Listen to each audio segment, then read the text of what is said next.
বিধানৰ আদেশ মতে সৃষ্টি কাৰ্য কৰোঁ সমাপন। তথাপিও ৰজোগুণে বন্ধ হৈ কোনো ক্ষণত পাহৰি যাওঁ অস্তিত্ব নিজৰ। সেইবাবে মহাঋষি ভৃগুবনিৰ দ্বাৰা শাপগ্ৰস্ত হৈ মৰ্ত্যলোকত হেৰুৱালোঁ আপোনাৰ পূজা। সেইবাবে কৰে যদি কোনোবাই তপ আৰাধনা যাচিবলৈ বাধ্য হওঁ বঞ্চিত বৰ। যাওঁ এবে নিজ কৰ্তব্যত হওঁগৈ অগ্ৰসৰ।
বিজয় দাদা বৈকুণ্ঠৰ পাৰিষদ আমি দুয়োজন, তুমি জয় আৰু মই বিজয়।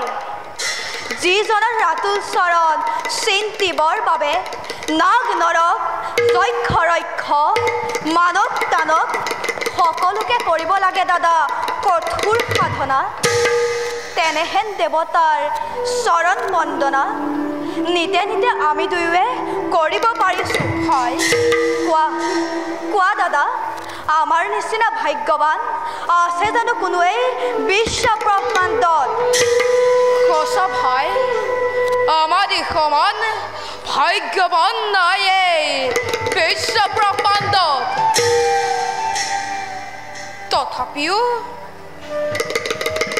দাদা দাদা হয় কি হ'ল দাদা কিবা হেতু দেখো আজি তোমাৰ বিহাদিত বদন হয় বিজয় দাদা পদাদাই পুথি বয়কুকে কিয় জীৱন মোৰে পইচা চঞ্চল দাদা কোনোবাই কয় মোক পুধুৰৰে পদা কেগেৰে কে কব আমাৰে কুখৰ জীৱন দাদা পৰি কৰি বৈকুণ্ঠৰে নিবাস পোন জীৱ লাগিব যে আমি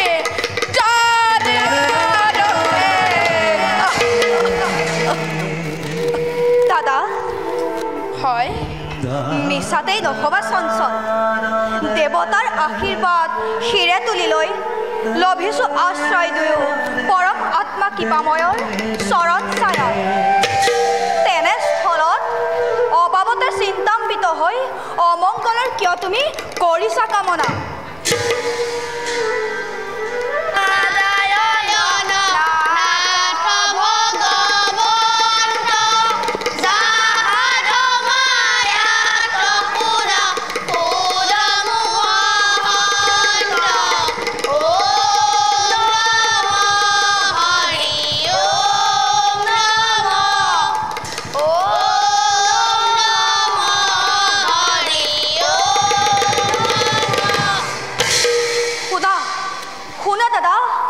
সমস্যৰে কোনোবাই হৰি গীত গাই এইফালে আগুৱাই লাগিছে লাগে নোৰে লভিব এবে হৰিৰ দৰ্শন অনন্ত তন্ময় বিশ্ববতে কোনে পৰে পৰে জন্মই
ব্ৰহ্মাৰ মানবপ্ৰত্য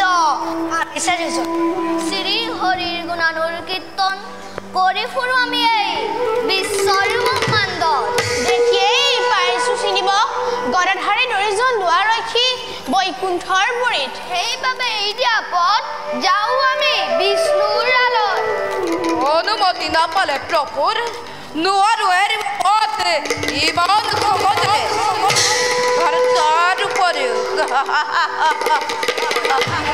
আৰু তাৰ উপৰিও এনেকে উলংগ বেশেৰে কদাপি যাব নোৱাৰা প্ৰভুৰ কিমান অপমান শুন হেৰদাম ভিক্তু হৰি বৈষ্ণৱক অপমান কৰি আপোনাৰ নাক্যা চিন্তিছে আপুনি বৈষ্ণৱ দাদা বৈষ্ণৱ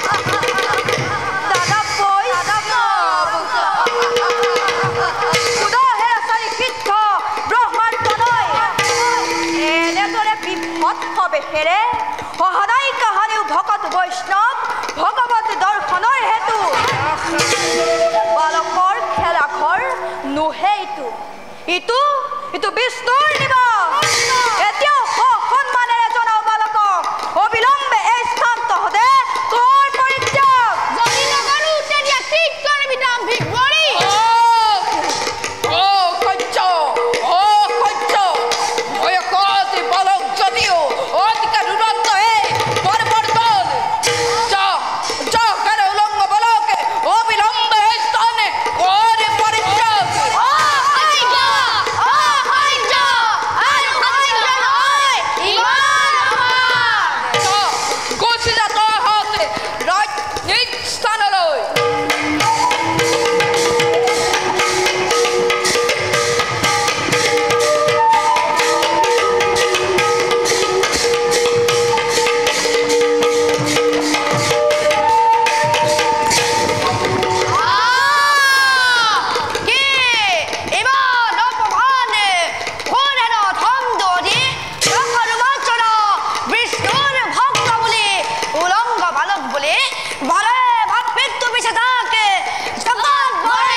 পৰম বৈষ্ণৱ ৰৈ আছে আমাৰ প্ৰতীক্ষাত ব'লক প্ৰভু ব'লক প্ৰিয়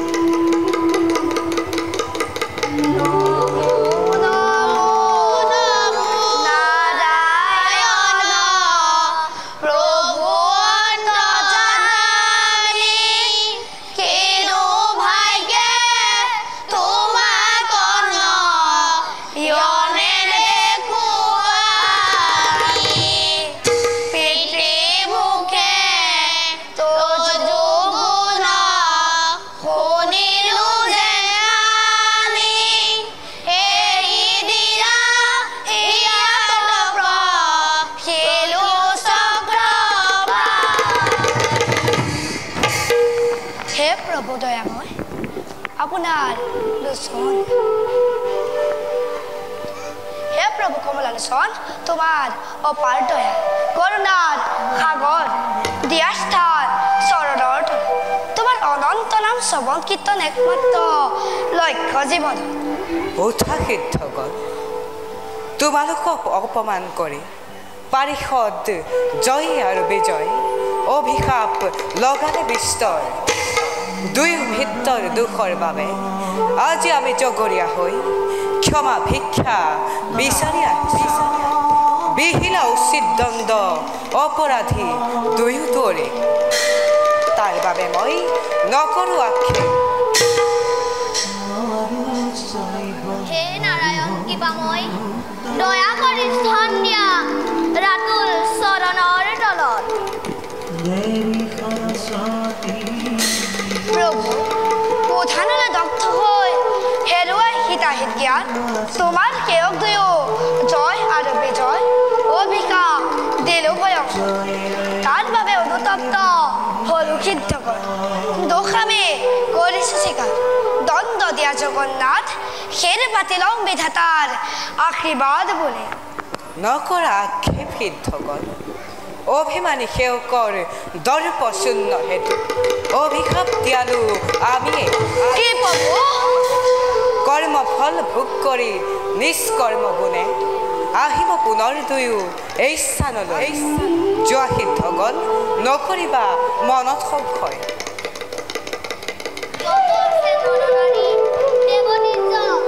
এই ব্ৰহ্মাণ্ডত সকলোৰে অধিকাৰী তুমি। তোমাৰ এই অপাৰ মায়া বুজিব শক্তি নাই প্ৰভু, বুজিব শক্তি নাই। দিয়া প্ৰভু আশীৰ্বাদ, তোমাৰ পাৱত থাকে সদা ভকতি আমাৰ। যোৱা সিদ্ধগণ, মনোবাঞ্ছা পূৰ্ণ হওক তোমাৰ হ'ব। ভাল প্ৰভু।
আৰু বিজয়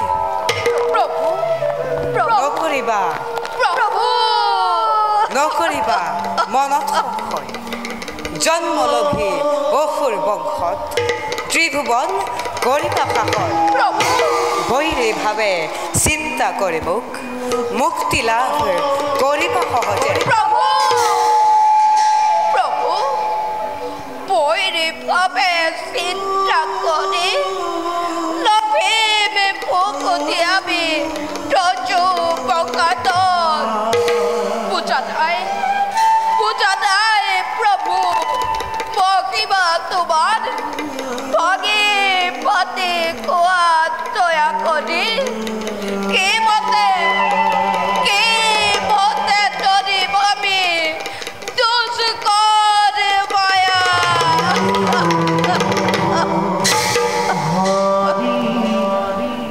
শুনাহেৰা ভক্ত দুৰ্জন, ব্ৰহ্মসাপ কদাপিও মই নগৰ লংঘন।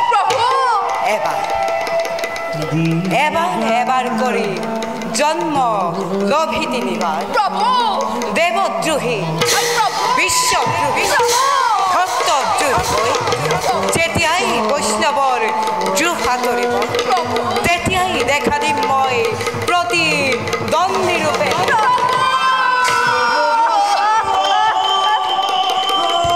যোৱা এৱে বৈকুণ্ঠৰ পৰা কাশ্যপৰ ঔৰসত প্ৰথমতে জন্ম লবা দ্বিতীয় গৰ্ভ কাশ্যপৰ ঔৰসত প্ৰথমতে জন্ম লবা দ্বিতীয় গৰ্ভ কাশ্যপৰ ঔৰসত প্ৰথমতে জন্ম লবা দ্বিতীয় গৰ্ভ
প্ৰকৃতিৰ সৰ্বৰূপ সম্মিলিত কৰি বিধাতাৰ অপূৰ্ব সৃষ্টি এই অমৰাবতীপুৰ মোৰে সাম্ৰাজ্য অনিন্দ সুখৰ ধাৰা সদা বিৰাজিত এই অমৰাবতীপুৰে কিন্তু কিন্তু ব্ৰহ্মদেৱৰ মুখৰ পৰা জানিব পাৰিছো ওই মাতৃ ঋতিৰ গৰ্ভ জন্ম দিছে দুটি দৈত্য অতি ভয়ংকৰ নাজানো দেৱগণ আকৌ কি ঘৰতে অঘটন তাৰ বাবে কোনো চিন্তা নকৰিব দেৱৰাজ কিমান শকতি ধৰ সেই ঋতিৰ নন্দন সময়তে দেখা যাব দেৱতাৰ জপ গৌৰৱত দেই পৰি মৰিছে দানৱ দৈত্য মাতা দ্বিতীয়াজী উৎমাৰিণী হৈ দেৱৰ অভিত চিন্তি শুক্ৰাচাৰ্য ব্ৰাহ্মণৰ চাপিছে ওচৰ নিস্বাৰ্থ পূৰণৰ বাবে দৈত্যগুৰু আচাৰ্য শুক্ৰই নানাভাৱে কুমন্ত্ৰণা দি দানৱক দিছে ইয়তি সত্য কথা দেৱৰাজ ইখা নলে দগ্ধ হৈ দৈত্য মাতা দ্বিতীয়াজী অতিকে নিষ্ঠুৰা দেৱ মাতা অদিতিৰ অহিত চিন্তাই একমাত্ৰ কাম্য যেই কি নহওক লাগিলে তাৰ বাবে খচকিত নহৈ দেৱতা লক্ষ লক্ষ দৈত্য সেনানী আহিলেও নোৱাৰে অনিষ্ট কৰিব এই অমৰাৱতী সেইবাবে তোমালোকে নকৰিবা চিন্তা কাৰণ সৃষ্টি স্থিতি প্ৰলয়ৰ গৰাকী যিজনেই হয় এই দেৱতাৰ সহায় তেনেস্থলত লক্ষ লক্ষ দৈত্য সেনানী আহিলেও পৰাস্ত কৰিব নোৱাৰে আমাৰ এই অমৰাৱতীপুৰ। কিন্তু দেৱৰাজ বেছি কথা ক'ব খোজো মই। কোৱা কোৱা বিশ্বকৰ্মা, আনন্দৰে তোমাক মই দিছো সন্মতি। পৃথিৱীৰ সকলো প্ৰজাৰ মংগলৰ বাবে আৰু এই অমৰাৱতীপুৰৰ সকলো প্ৰজাৰে মংগলৰ বাবে এক অভেদ্য দুৱাৰ মই কৰিম আৰু তাৰ বাবে দেৱগণৰ লক্ষ লক্ষ ৰিপতি মই প্ৰতিভ মুকুতাৰে কৰিম নিৰ্মাণ। ধন্য ধন্য বিশ্বকৰ্মা, শতবাৰ প্ৰশংসিছো তোমাক। ভাগ্য বলে পালো তুমি হেন শ্ৰেষ্ঠ শিল্পী এই অমৰাৱতীপুৰ। দেৱগণ দেৱৰাজ বোলা নিজ কৰ্তব্যত আমি অগ্ৰসৰ। বলো দেৱৰাজ। হে হৰিত হে হৰণ হে লয়াজি দেৱগণ ইটো জনয়ে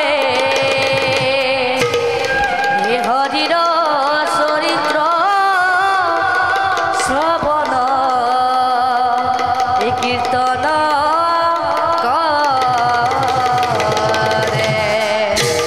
নাৰায়ণ নাৰায়ণ নাৰায়ণ। আহক দেৱৰী, আপোনাৰ পদধূলা পাই পবিত্ৰ হ'ল আজি এই অমৰাৱতী। কিন্তু কিন্তু কওকচোন দেৱৰী, আগমনৰ কাৰণ কি?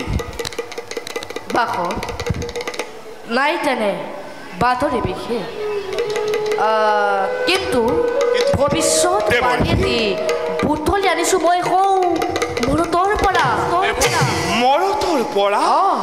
আদি দৈত্য ভয়ংকৰ হিৰণ্যকশিপু আৰু তাৰে সহোদৰ ভাতৃ হিৰণ্যাক্ষবীৰে ভৱিষ্যত আতংকৰ কৰিছে সূচনা। প্ৰলয়ৰ ভীষণ সোনকালে গৰ্জন কৰিছে দুয়ো বিশ্বজয় বুলি। দানৱৰ প্ৰতাপত থৰো হৰিকম্পমান হৈ পশুমতী হোৱাতি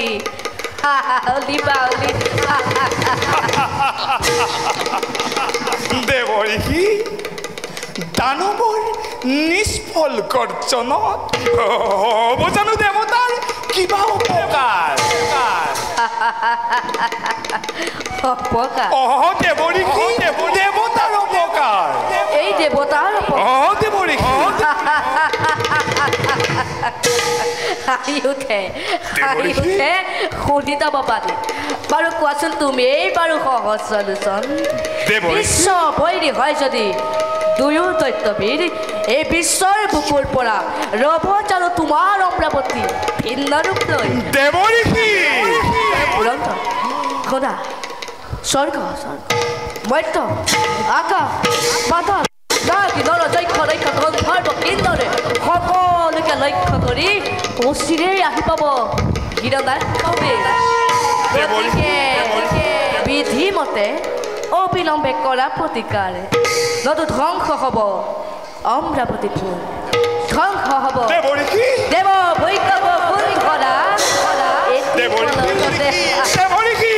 শুনা শুনা পুৰন্দৰ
কৰিব নোৱাৰা যদি দৈত্য গণি ধন দেৱৰীষি এই কৰিব নোৱাৰা যদি দৈত্য গণি ধন এই নাৰায়ণৰ পাখে যোৱা পাবা সমিধান এই নাৰায়ণৰ পাখে যোৱা পাবা সমিধান পুৰন্দৰ দেৱৰীষি পুৰন্দৰ দেৱৰীষি নাৰায়ণ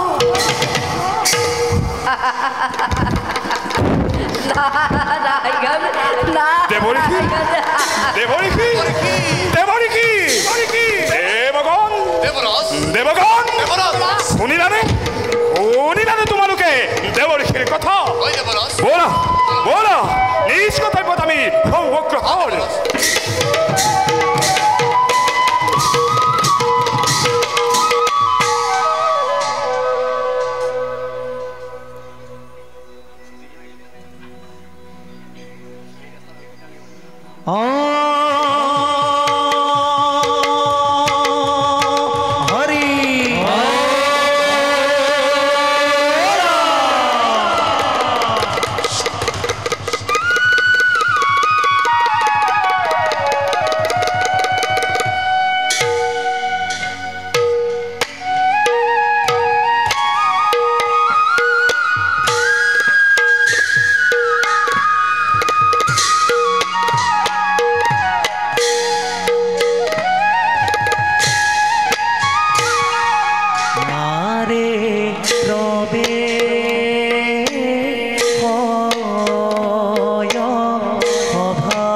হেৰা বীর মহাকাল দৈত্যরাজ হাতি মোর হিরণাক্ষ বীর দাদা দেবতা স্বর্গর দেবতা পৃথিবীর ক্ষত্রিয় সমাজে মদ গর্বে গর্বিত হই এতিয়াও দানবক করে উপহার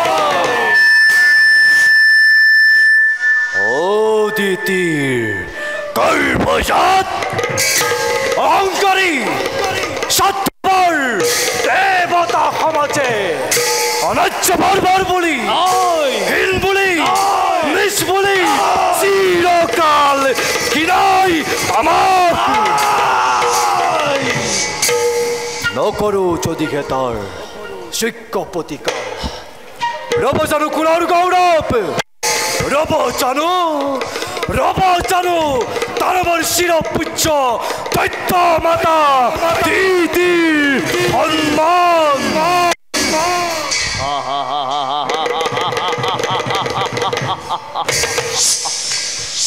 অস্থির নহবা দাদা অচিৰতেই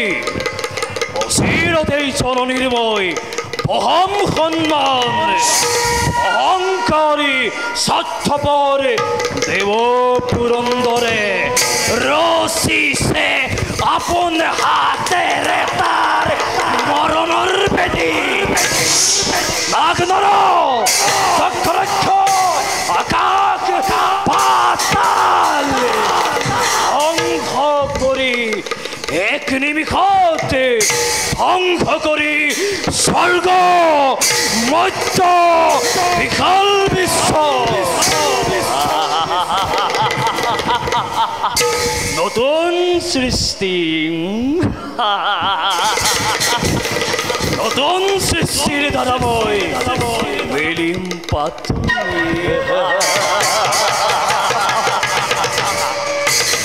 যোৱা মহাকাল দৈত্যৰাজ তুৰন্তে সজগৈ মোৰ দৈত্যৰ বিপুল বাহিনী প্ৰথমতে জয় কৰি স্বৰ্গপুৰ আৰু তাৰ পাছত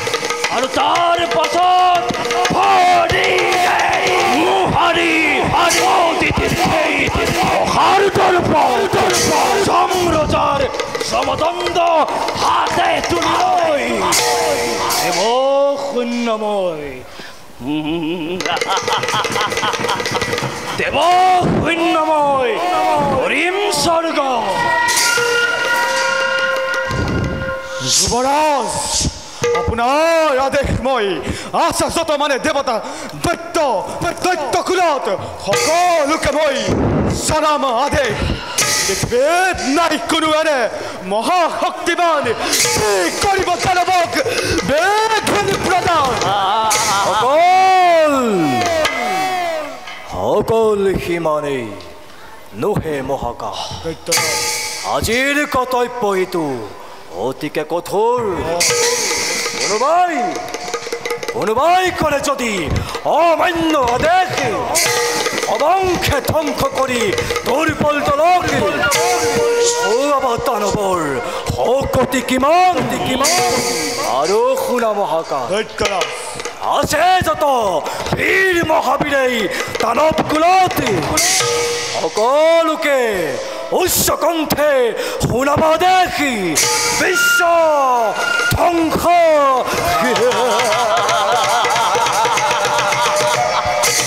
ধ্বংসতে মূৰ্তি ধৰি প্ৰত্যেক সৈন্যই চলাব লাগিব এই যুদ্ধৰ অভিযান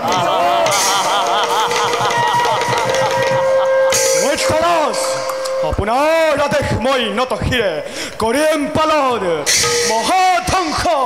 মহাধ্বংসৰ মই কৰিম আয়োজন তাৰ পাছত কপিব দেৱতা কপিব মানৱ আৰু কপিব আকাশ মেদিনী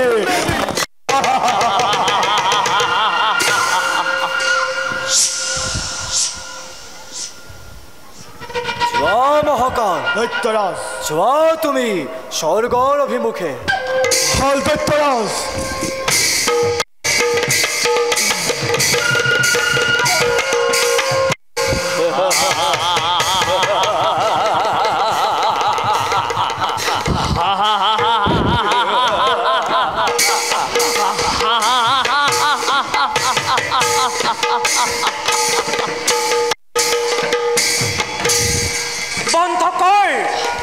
বন্ধ কৰ অত হাস্য তহঁতৰ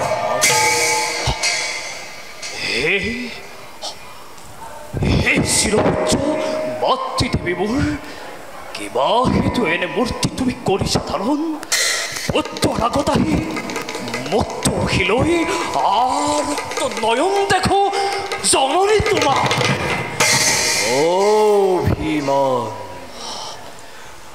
অভিমান এৰি দিয়া মাতৃদেৱী মোৰ কোৱা শিক্ষে নকৰি পলম তাৰ আজি আয়ুষৰ হল সমাপন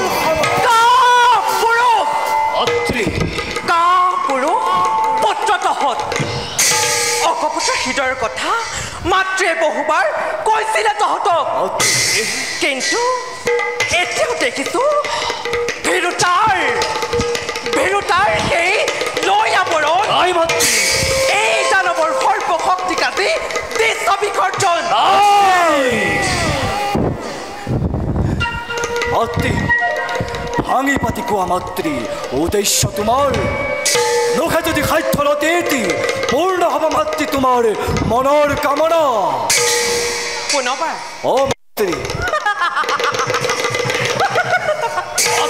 পুনৰবাৰ ক'ব লাগে যদি সোণ হেৰ মোৰ অবুধ সন্তান অদিতিৰ পুত্ৰ আজি কওঁ দেৱতাসকলে নিজকে সৰ্বশক্তিমান সৰ্বশ্ৰেষ্ঠ বুলি আকাশত জয়ধ্বনি কৰিছে সঘনে আৰু মংগল উৰুলিধ্বনি কৰি ৰমণীয়ে মোকেই আজি বিদ্ৰোহ কৰি সৌপতৰ ভিক্ষাৰী নিবলৈ আৰু সেইবাবেই নিতান্ত অসমৰ্থ যদিহে তহঁত দেৱ মাতা অদিতি গৈ হাতত তুলি লৈ মোক কি অদিতি ৰঙাতে দুহাত বোলাই দেখুৱাম আজি জগতক ভকতি নিজৰ শান্ত হোৱা মোৰ আৰাধ্য জননী অবাবতে বাক্যবান হানি নকৰিবা দুগুণে উতলা প্ৰতিহিংসাৰ তীব্ৰ তাবানলে বহিছে আমাকো ফালি চোৱা যদি মুক্ত শিলৈ দেখা পাবা লিখা আছে হৃদয়ৰে তপ্ত ফলকতে অভিমানী দেৱতাৰ স্বৰ্গ সিংহাসন একমাত্ৰ হিৰণ্যৰ লক্ষ্য জীৱন হাতী হিৰণ্যাক্ষ দাদা সজোৱা তুৰন্তে কৈ মোৰ বিপুল বাহিনী শৰণীয়ে বিচাৰিছে আজি বৈ মাতৃৰ বুকুৰ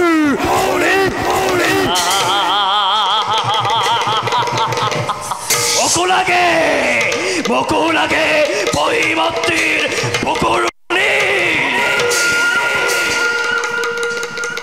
এই শিৰপুত্ৰ মাতৃদেৱী মোৰ নহবা অস্থিৰ তোমাৰ শক্তিতেই দীপ্তিমান হৈ প্ৰলয়ৰ ভীষণ হুংকাৰে স্বৰ্গ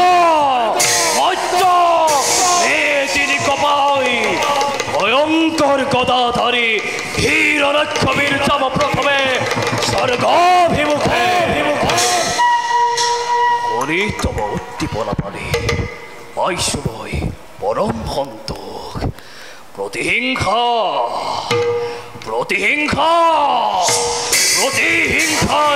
মাতৃৰ ঋণ পৰিশোধ কৰিবৰ বাবে আজি মই বিশ্বজুৰি অকলে মহাপ্ৰলয়ৰ কৰিম সূচনা দেবতার তপ্ত রক্ত বকুল অমৃত পান করি হিরণের শরীরে কৃষ্ণতুর প্রাণ আছে করিব শীতল। দাদা হাই মুখ দিয়া আশীর্বাদ যুদ্ধ হচ্ছেন জয়ী হও যা ভাই দাদা দিশু আশীর্বা যুদ্ধ চন্তই জয় হয়া হ দেবতা দেবতা